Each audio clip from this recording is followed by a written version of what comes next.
How do you feel about that Oscar that you won a time ago? I mean, for Terms of Endearment, for example, the whole Oscar deal, something you're proud of, you wear it, it'll be with you forever. Academy Award winner Shirley MacLaine. It's like being Sir Lancelot. Sir? Madam Queen Elizabeth. It's always that with you, that Academy Award thing. Isn't it? Yeah, it's a vote of appreciation, confidence, and inspiration from your peers. I mean, there is no real fixing in the Academy. They vote what they feel, what they think. And there's nothing like it. It's like winning a gold medal. When Shirley MacLaine made her movie debut in Hitchcock's 1955 movie The Trouble with Harry, it was clear that she was not another typical starlet. She herself described her early characters and movie roles as pixelated and kooky, but she established herself as a new type of leading actress, equally skilled in comedy and drama, and able to be both domineering and vulnerable, warm and cold. One of my mentors early on in my work in Hollywood was Billy Wilder. Billy Wilder taught me the science of comedy and the science of the mixture of comedy and drama. And these skills helped her to maintain a career over many decades, outlasting most of her peers from the 1950s. When she appeared in Terms of Endearment, it was noted that she used to compete for parts against the likes of Debbie Reynolds, Audrey Hepburn and Elizabeth Taylor, but that none of them was still as active and sought after as her. As the media called it, she had quietly been a movie star for more than 25 years. I'm gonna cry because this show has been as long as my career. Following her movie debut, she appeared in a Best Picture winner, but maybe not in the most suitable role, and then got her first Oscar nomination for Some Came Running, which she also described as the first movie that allowed her to use her signature mix of comedy and drama, but lost the award to an overdue veteran in a critically acclaimed performance on her 5th nomination. Never heard of that. She then stayed at the top with 2 more Oscar nominations in a couple of years and another performance in a classic Best Picture winner. But again, she had circumstances against her, as she lost to another veteran who also had sympathy on her side, and to one of Hollywood's biggest stars in her most popular and acclaimed performance. Just kidding. The relationship between Shirley MacLaine and the Academy then cooled down in the following years. But even beyond the Oscar, she herself was also unhappy with the roles that were offered to her, and she stated that the turning point, which garnered her 4th Oscar nomination for Best Actress in 1977, was the first part in years that had really sparked her interest. However, her nomination did not make a lot of impact in a year that was surprisingly focused on comedies and comedic performances. In the case of Shirley MacLaine, it's obvious that there was not only bad timing, but that the Academy was also selective when it came to her work. She won 2 awards at the Berlin Film Festival for Ask Any Girl and Desperate Characters, she received attention for her performance in the multiple nominated Being There, and Golden Globe nods for various other performances, but none of them garnered any interest from the Academy. Oh, there's Shirley MacLaine. There's a talent that's rare. If you like juvenile delinquent hair. So what would it take for Oscar voters to honor her? After all, being overdue can lead to a win, but if the circumstances are not right, you can also go home empty-handed even after decades in the business. I thought Lauren was going to get it. And of course there's the question just how much time remained for Shirley MacLaine to get an Oscar-worthy role in an industry that thinks women disappear at the age of 35. And following the turning point, things did indeed slow down again. But only in part due to the lack of good female roles for women her age. The main reason for staying off the screen was that Shirley was awaiting an opportunity that she knew could change her life forever. I apparently said to him, this could really be important. It seems fitting that a woman who is so well known for her spiritual belief in reincarnation would get the ultimate role of her lifetime at an age when many others most likely had already written her off. But Aurora Greenway, the colorful, witty, multidimensional widow and mother whose stormy relationship with her daughter causes them both to grow, is now the signature role of Shirley MacLaine's career and immediately entered the canon of iconic movie performances. Excuse me, it's after 6. You can give my chipmunk the paint shot now. Get my daughter the job! Hey, do you remember in Terms of Endearment that scene where Shirley MacLaine is in the hospital and freaks out because they won't give her daughter a shot? She got that from me and she toned it down a little. So once again, I'm looking for my daughter, Rory Gilmore. Give my daughter the shot! Give my chipmunk the shot! Give me my husband's pill! I'm sorry, Mrs. Walker. There you go. Thank you.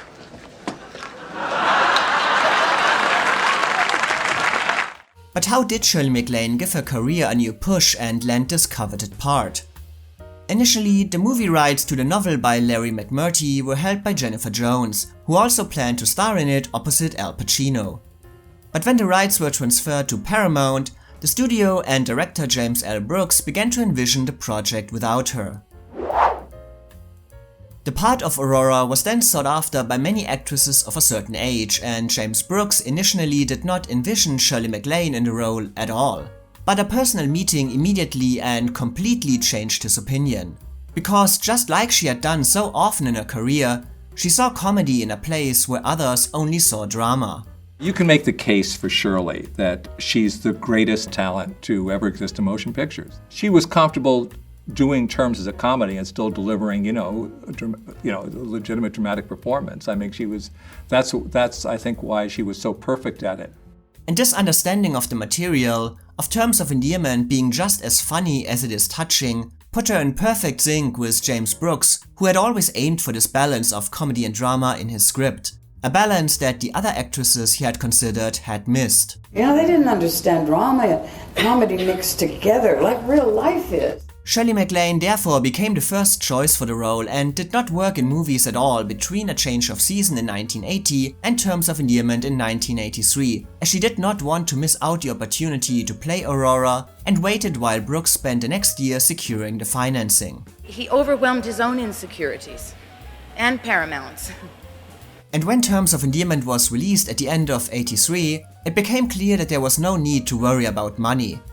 While movies like Star Wars, Indiana Jones or Superman were regularly among the biggest moneymakers of the years, audiences were also interested in different, more personal stories, as the successes of movies like Tootsie, On Golden Pond, An Officer and a Gentleman, 9 to 5 or Arthur clearly showed. I must say I could have watched the relationship between Shirley and Jack in that film for the rest of my life. Nothing's moved me more. Every movie that is a hit, that people go to, it is because they can relate to the human beings that are going on whatever the journey is on the screen. It touched everybody. It was the right time for a dramedy about a strained mother-daughter relationship, and Terms of Endearment became the second biggest moneymaker of the year, behind Return of the Jedi, and its cultural impact continued for the decades to come. If Terms of Endearment had happened to me 5 years ago, I think I would have called it a thrilling, commercial, artistic accident. But not only moviegoers loved Terms of Endearment, it became a critical force as well, dominating most of the awards races that year. I think that we all manifest what we want and what we need. All of these awards came even if various critics looked down on Terms of Endearment, calling it uneven, a mere sitcom with an out-of-place comedic touch and, depending on where they were located, criticized the anti-New York segment. They're jerks, they don't know anything. However, most reviewers thought very highly of the movie, praising it as funny and touching, superior to the novel and perfect in just about every way. It was described as a rare human experience, and Newsweek summed the zeitgeist up best by saying, "Seen by wonderful scene, Terms of Endearment may be the most emotionally satisfying movie of the year." Terms of Endearment has a lot of the complexities and contradictions and surprises of real life. I recognize these people. We see these people growing and learning, taking chances and making mistakes, and we get to know them during good and bad times, during funny times, and during tragic times. This is a wonderful movie. Well, it must have been confusing for them whether to put Terms of Endearment and all of our performances in the category of drama or comedy. Maybe if they had had a category called Life, it would have been easier. And of course, a lion's share of the overall praise for Terms of Endearment was given to Shirley MacLaine. Her performance as Aurora was an overall reminder of her undeniable talents and her presence on the screen, and many critics expressed their joy over her return to full form. You have a characteristic, in all seriousness, that's so valuable to an actor. And really, it's that you are completely available and forthcoming while remaining a mystery. Review stated, "It's been a while since MacLaine has had this media role and has given this sorrow a performance. Her portrayal of Aurora Greenway is intelligent and instinctive. Without the stuffiness one frequently connects with adjectives like intelligent and instinctive." She was furthermore praised for going deeper than ever before and bringing an emotional intensity to her part that went beyond the script, impressing with her comedic timing and facial expressions without turning Aurora into a caricature, and that Terms of Endearment quite simply featured her best performance to date. With all of these awards and accolades, what are you the most proud of in your life? I think probably the Oscar. And of course, she also received the biggest compliment there apparently is for an actress, being called brave for appearing without makeup.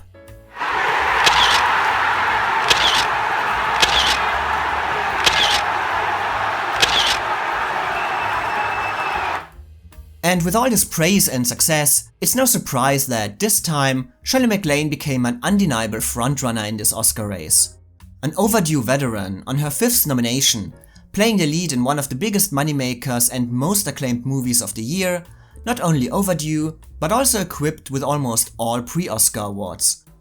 Yes, this all came together as a perfect storm for Shirley MacLaine.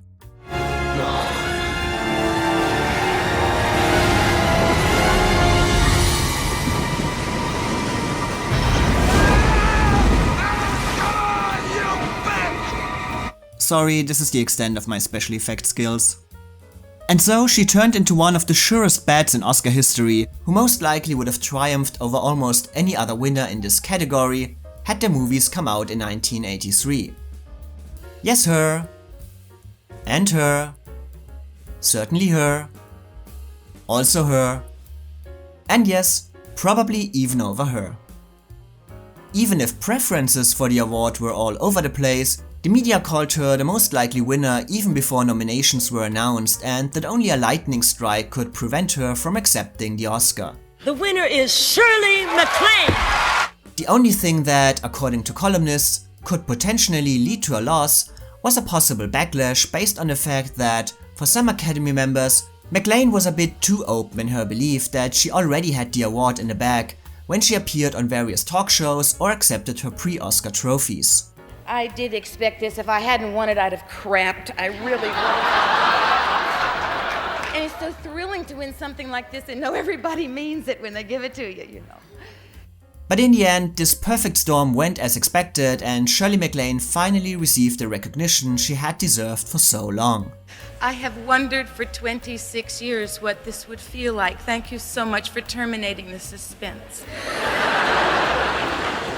So, given how much she wanted to play Aurora, how much she knew it would define and restart her career, and how sure she was of her success. If I had to pick what movie was the best altogether, I would say Terms of Endearment. Why did she tell director James Brooks at some point during the shooting to shove the Oscar she was gonna win up his ass and almost left the production entirely? Well, the obvious answer seems to be Debra Winger is difficult. Difficult, yes, but straight, open, honest. If Shirley MacLaine was the veteran on the set of Terms of Endearment, Debra Winger was maybe not a newcomer, but still in a very different place in her career. Among her first acting jobs was a role in the TV series Wonder Woman in 1976, but she gained more prominence with Thank God It's Friday in 1978, and then opposite John Travolta in Urban Cowboy in 1980. In 1982, her level of fame increased significantly when she appeared with Richard Gere in An Officer and a Gentleman, which was one of the biggest hits of the year, garnered her her first Oscar nomination and made her one of the highest paid actresses in the early 80s. So she not only brought obvious talent to Terms of Endearment, but also necessary box office appeal. Like Shirley MacLaine, she was also not initially a sure thing for the part and eventually got it over Oscar winner Sissy Spacek. One of the people who came to mind was Sissy Spacek. But it's Debra Winger's role, and she does it brilliantly. But what was the edge? What was the final thing where you said, it is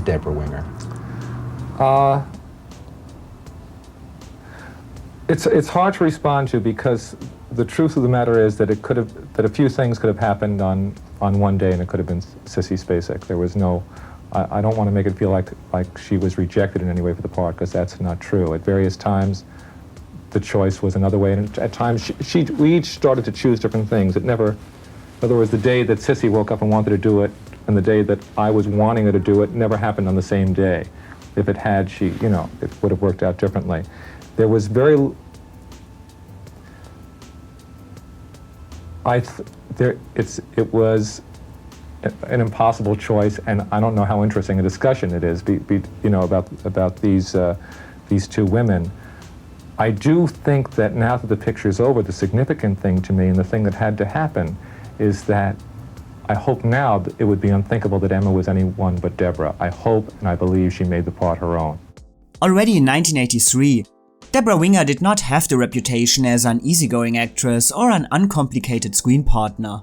You know, we did an interview with Betty Davis, and Betty Davis said of you, "She has been called very, very difficult, and that is just the beginning of success. Until you are called very, very difficult in Hollywood, you are really nobody at all." I think that may be true, because I've learned what difficult means. And being called difficult is great in a way. It keeps weak people at arm's distance. If someone's afraid of difficult, they don't mess with you, and you don't have to worry about those people. It already weeds out, a lot of people that you don't want to work with anyway. In interviews in 1983, Shirley MacLaine stated that she never heard of Debra Winger before, but wrote in her biography that her reputation for being difficult preceded her in every film. But that was true of just about anybody who was any good and who cared about the work. What do people mean? What do directors or producers mean when they say you're difficult? You're pretty much going to get aligned with the body, When someone is called difficult, it usually means that they're hardworking. And granted, make some errors in judgment. But I don't see that as a fault. I'm not afraid of being called difficult anymore. As already mentioned, the reports of the feuds between Shirley MacLaine and Debra Winger during their time on Terms of Endearment have almost reached a legendary level. Was any of that true? You mean you want to just go in there and say, is there something true in there? Yeah. There's something true in there. There's something true in there. And of course, it's difficult to judge these stories. Obviously, many actresses have been labeled as difficult simply for not acting in a way women are expected to behave, and stories of on-set feuds always tend to get exaggerated over time. Debra Winger herself later stated, "I had this reputation for being difficult. But would a man have suffered the same accusation? He would probably have been admired for speaking his mind and be called a perfectionist." In Hollywood, they toss around that word difficult a lot when speaking of actors. What's interesting is that it's rarely attached to someone of minor talent. If you've got the gift, you probably have a strong opinion as to how that gift is going to be used. As Debra Winger said, it simply means you get a mind with the body. This is definitely correct, but there's still no sense in denying that there appears to be a lot of truth to the stories that circle about Debra Winger to this day. She had already clashed with Richard Gere as well as director Taylor Hackford during the making of An Officer and a Gentleman. Well, you never expect to work with people who are insensitive, You always, I think, no matter how many films you do, no matter how rough your experience is, you go in there like it's like a dog that forgets the last time they were spanked about something, You go in there saying, well, they're going to be nice to me this time. But what did they do that wasn't nice? Well, it's just a disrespect. It's just a lack of respect. In that case, it was mixed with a little chauvinism. It was just very, very rough. Nick Nolte called her hellfire, and John Travolta also said that he wouldn't want to repeat the experience of working with her, stating that she was difficult on herself. And this also seems to be the resume that Shirley MacLaine drew after working with her. That Debra Winger is a woman who went through a lot of pain off-screen to find her character on-screen, and who needed the chaos and tension to excel in her work, saying, "She marches to the beat of a different drummer than the rest of us." All of this famously took the most bizarre forms as Debra Winger interrupted rehearsals and recordings with loud music, constant outbursts and provocations to gain attention. The most notorious incident between both actresses is described by Shirley MacLaine as, "She turned around, walked away from me, lifted her skirt slightly, looked over her shoulder, bent over, and farted in my face. I wanted to work with the turbulent brilliance of Debra Winger.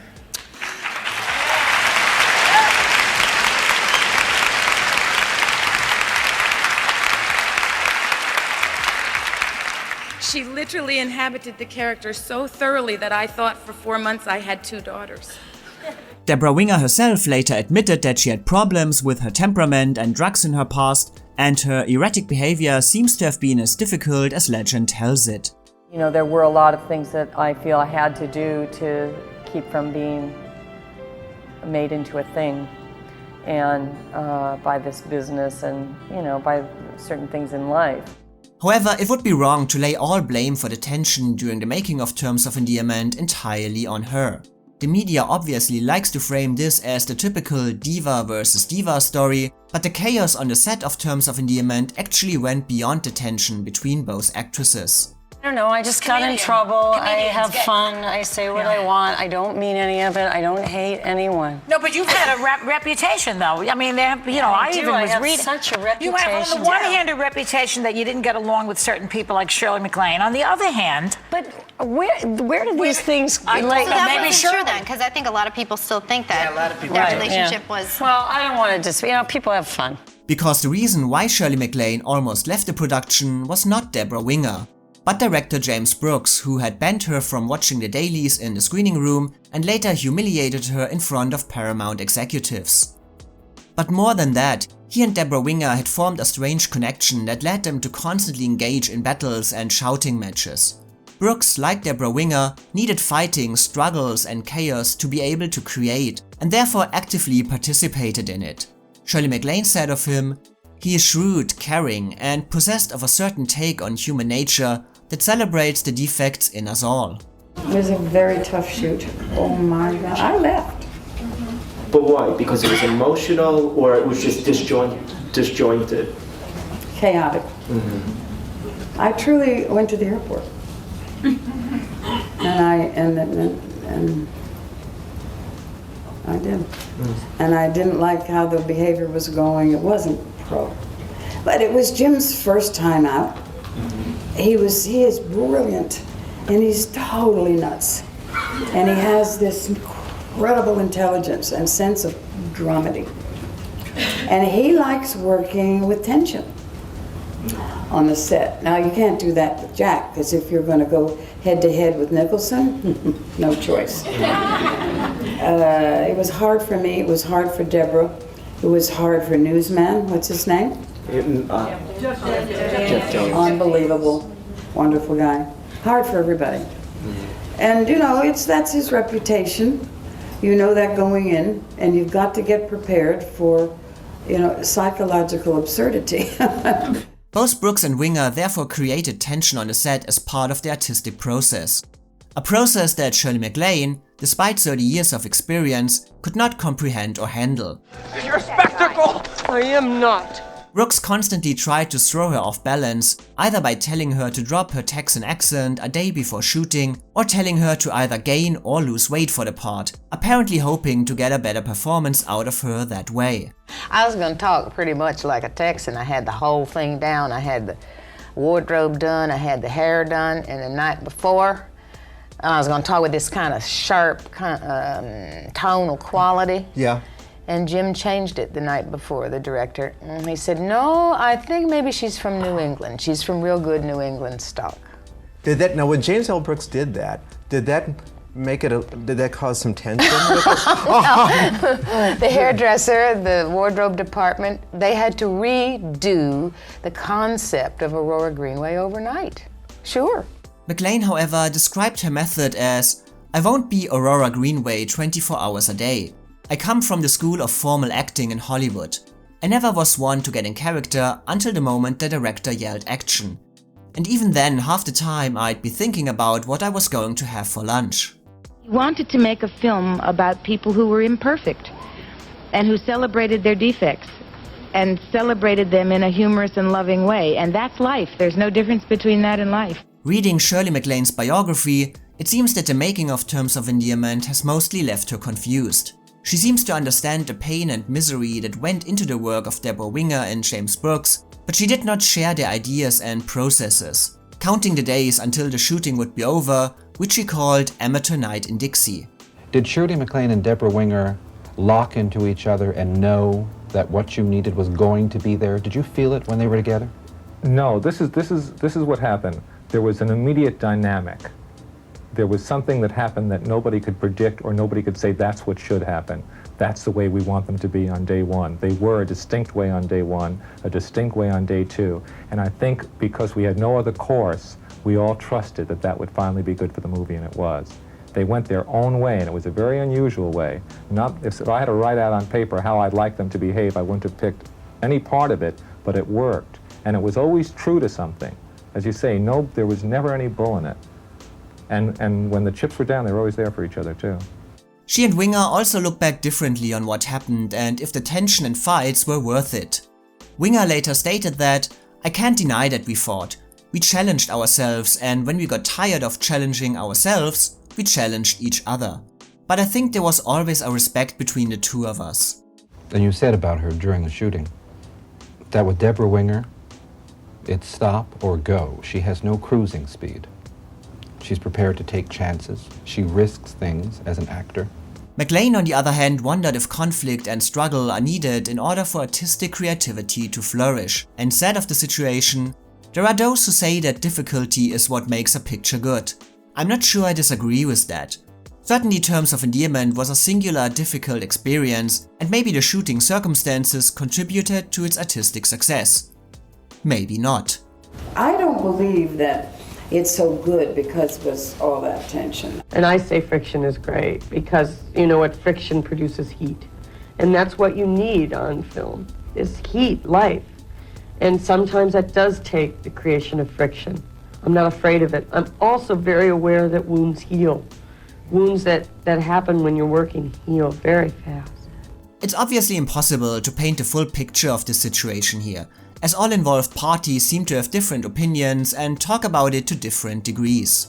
Back in the 80s, there were so many rumors about your relationship with Shirley MacLaine on Terms of Endearment. You wrote about this in your book.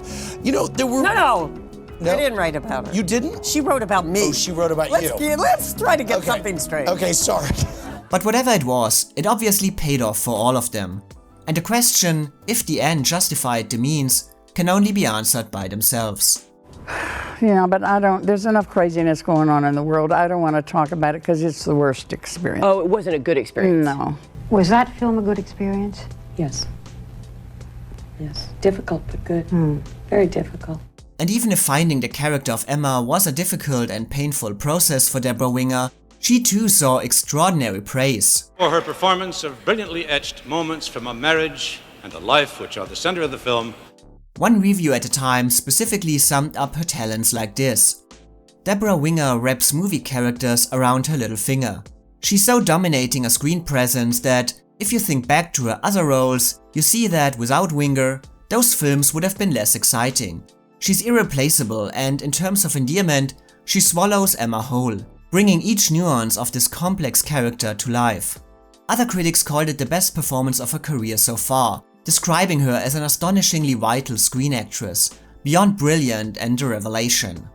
In the end, Debra Winger couldn't overcome the frontrunner status of Shirley MacLaine at most award shows, but she did win the National Society of Film Critics Award as the year's Best Actress. And by the way, let's be happy that this movie came out at a time when two performers of the same gender competed in the same category, because you just know that today one of them would go supporting, which would just be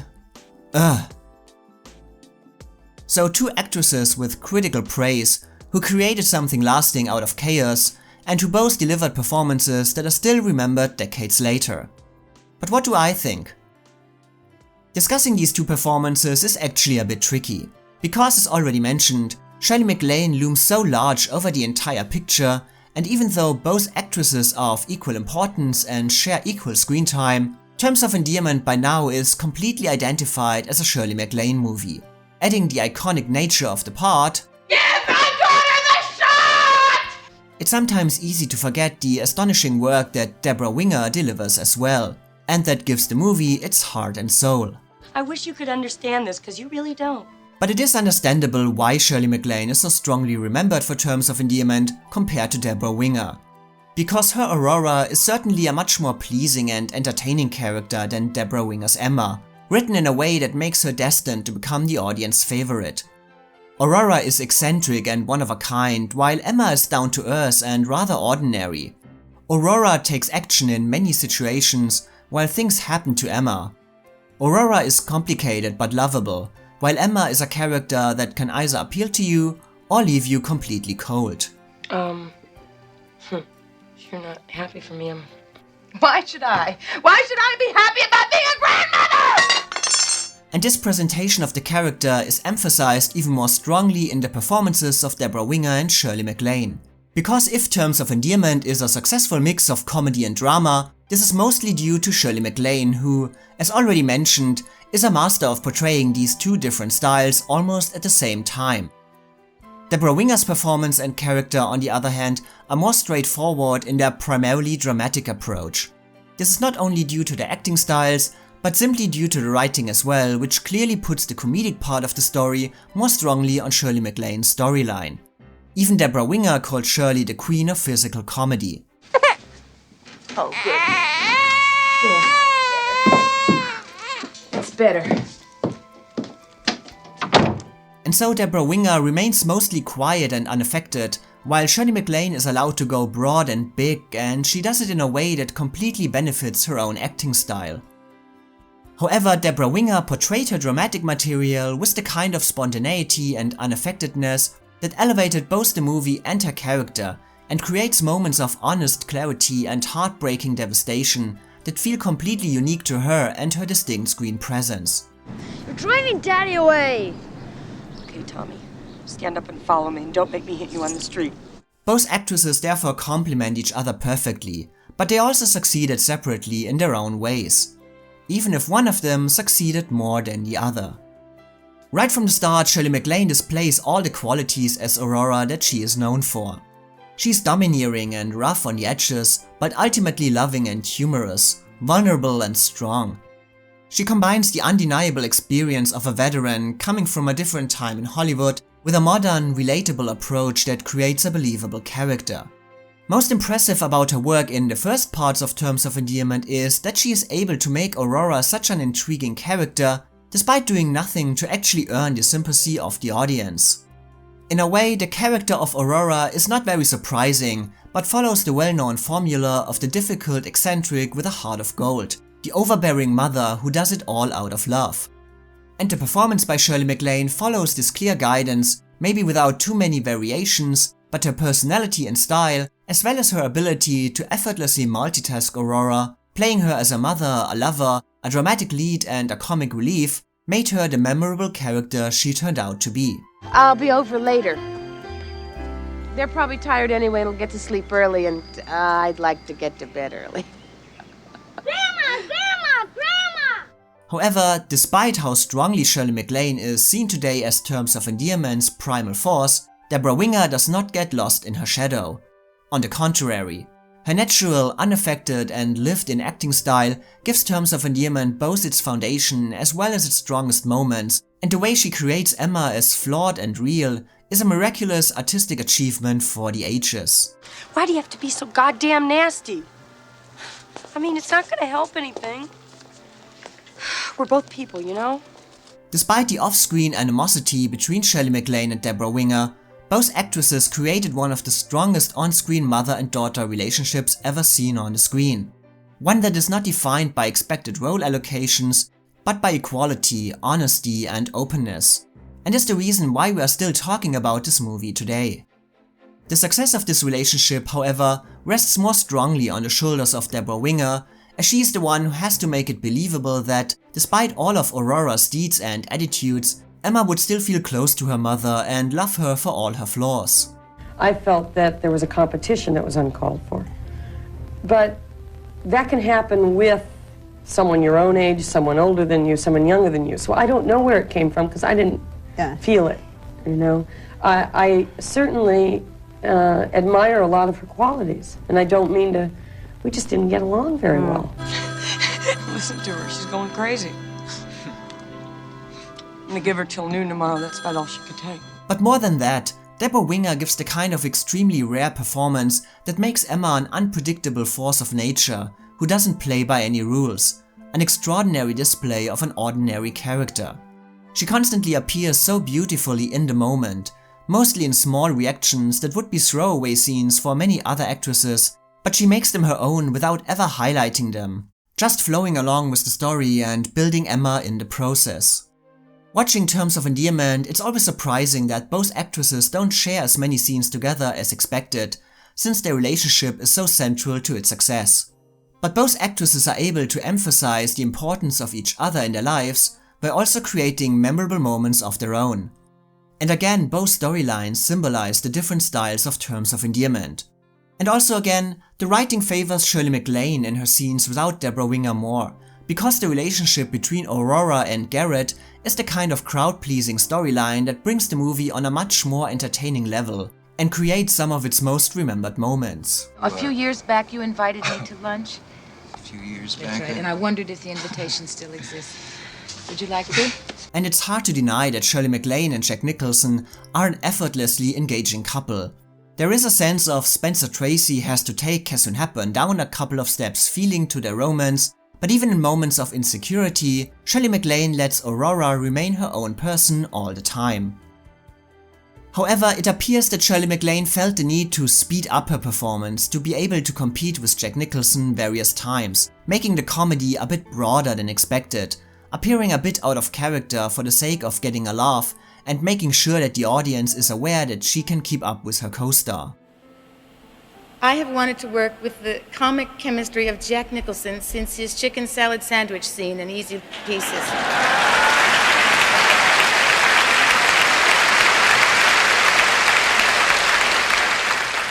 And to have him in bed with such middle-aged joy.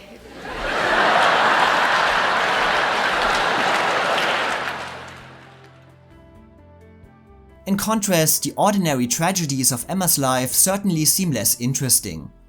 Overall, Shirley MacLaine and Jack Nicholson are the kind of characters you love to see in a movie, but would most likely hate in real life. Debra Winger and Jeff Daniels, on the other hand, are the kind of characters you might know in real life, but don't want to see in a movie. Their storyline asks the audience to follow along characters who are neither outrageous or entertaining, but live through their problems and don't try to sugarcoat them. All of this makes it easy to see why Shirley MacLaine and Jack Nicholson ended up as the Oscar winners. After all, how can this compete with this? Wind in the hair, lead in the pencil!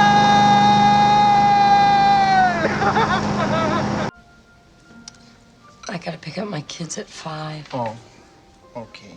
But it has to be said that Shirley MacLaine, of course, doesn't play all her scenes for laughs. She portrays the nervousness, the uncertainty and the ambition to not just be another woman for Garrett with touching sincerity and again adds new layers to Aurora. Even if I wish she would have given more reason for her to be so determined to pursue a relationship with Garrett. And Shirley MacLaine and Jack Nicholson not only shine in their more humorous scenes, but also in later, more serious moments, giving their relationship a relaxed quality that goes beyond the first superficial impression and feels believable and real. And by the way, let's give a cheer that Shirley MacLaine was actually allowed to play a woman beyond 50 who experiences and enjoys sex in a completely new way. By 1983, Best Actress winners were obviously allowed to be more sexual than in the 30s or 40s, but this experience was mostly denied to actresses of a certain age. Julie Christie, Glenda Jackson or Jane Fonda could be more daring in their work because they had youth on their side or treated the topic with much more seriousness. Author E.N. Kaplan wrote in '83, Aurora opens up a new space in terms of being an older woman involved in sexuality, as the movie doesn't judge her for enjoying the affair and also creates no jealousy or competition between mother and daughter. And so, at the age of 49, Shirley MacLaine was allowed to do this. I found that sex is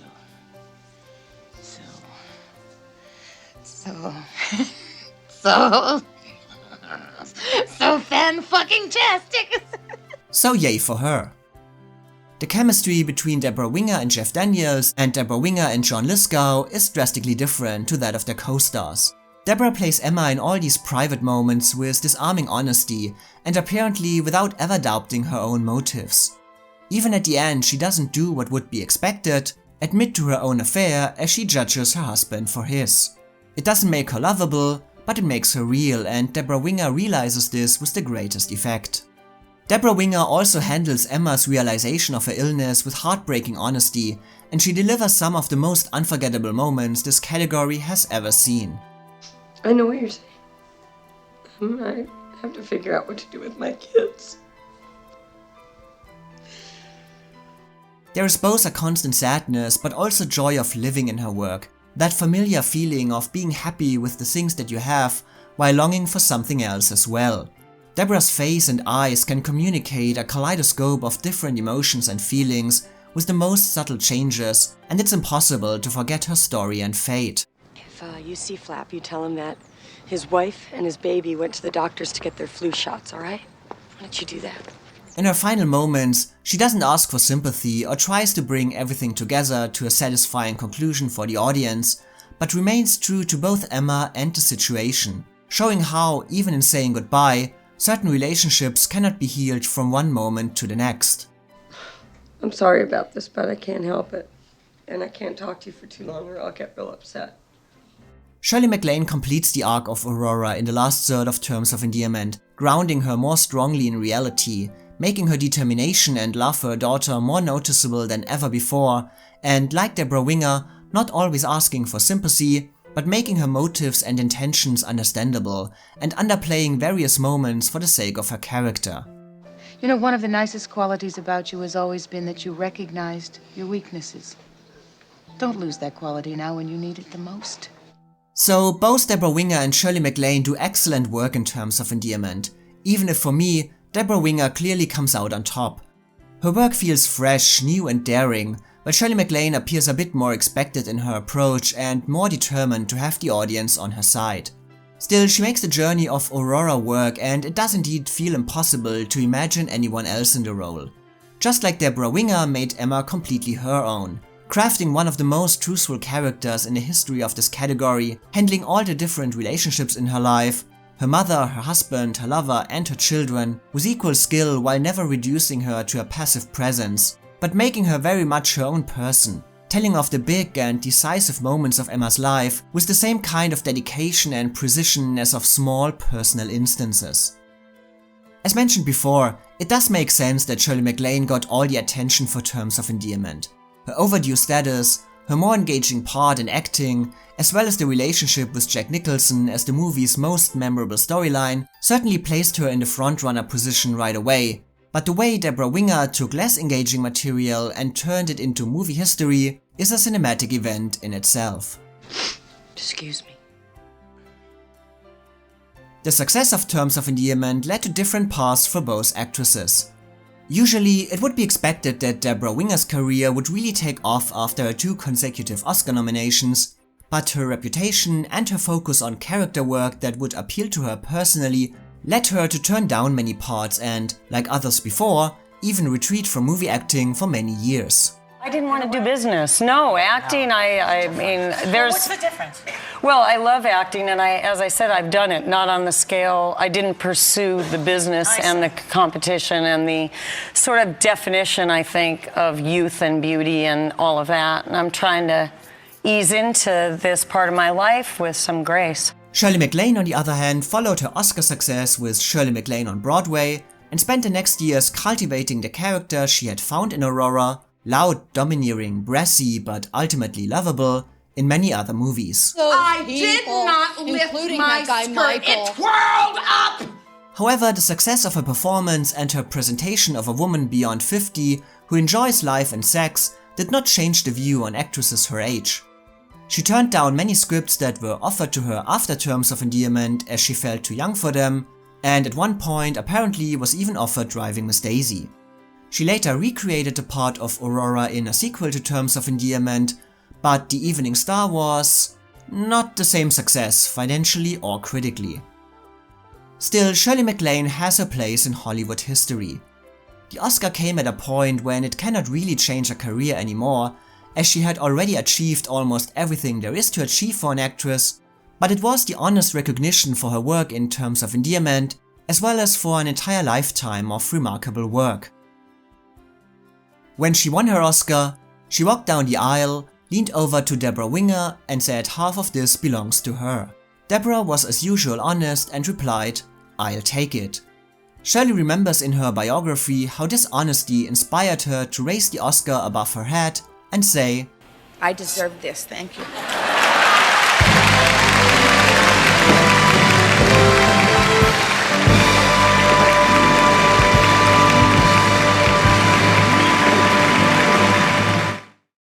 Now let's move on to the next nominee.